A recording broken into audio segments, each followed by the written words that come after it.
వారం రోజుల క్రితం అకాల వర్షాలతో నష్టపోయిన రైతాంగానికి ప్రభుత్వం వెంటనే ఆర్థిక సహాయం అందించాలని ఎంపీ ధర్మపురి అరవింద్ డిమాండ్ చేశారు.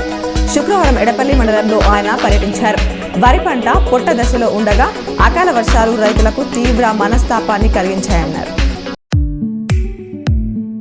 ఎల్లారెడ్డి నియోజకవర్గంలోని గాంధారి మండలం గండిబేట్ గ్రామంలో పెద్దాపురం రాజు ఇటీవల కరెంట్ షాక్తో మరణించగా వారి కుటుంబాన్ని ఎల్లారెడ్డి శాసనసభ్యులు మదన్ మోహన్ పరామర్శించారు. న్యాయ సేవాధికార సంస్థ పనితీరును వివరిస్తూ చట్టాలపై ప్రజల్లో అవగాహన పెంపొందించేందుకు న్యాయ సహాయం ఎలా పొందాలనే అంశాలను వివరిస్తూ రూపొందించిన షార్ట్ ఫిల్మ్ను నగరంలోని ఉషా మయూరి మల్టీప్లెక్స్ థియేటర్లో ప్రదర్శించారు. జిల్లా జడ్జి సునీత కుంచాల నేతృత్వంలో జరిగిన ఈ కార్యక్రమానికి కలెక్టర్ రాజీవ్ గాంధీ హనుమంతు ముఖ్య అతిథిగా విచ్చేయగా పోలీస్ కమిషనర్ కల్మేశ్వర్ పాల్గొన్నారు.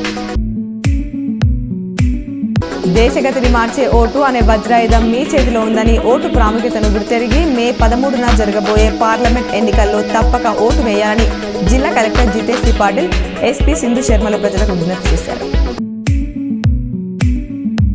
ఆర్మూర్ మండల కేంద్రంలోని మాచర్ల గ్రామంలో గ్రేస్ క్యాన్సర్ ఫౌండేషన్ సౌజన్యంతో ప్రజా సంఘాలు POW, PYL, AIPKS మరియు AIPKMSల ఆధ్వర్యంలో ఉచిత వైద్య శిబిరం నిర్వహించిన సందర్భంగా ముఖ్య అతిథిగా Armoor assistant commissioner of police ACP Baswareddy హాజరయ్యారు. నవిపేటలో మహిళా శిశు సంక్షేమ శాఖ ఆధ్వర్యంలో పోషణ్ అభియాన్ నిర్వహించారు. గర్భిణీలకు సీమంతాలు నిర్వహించారు.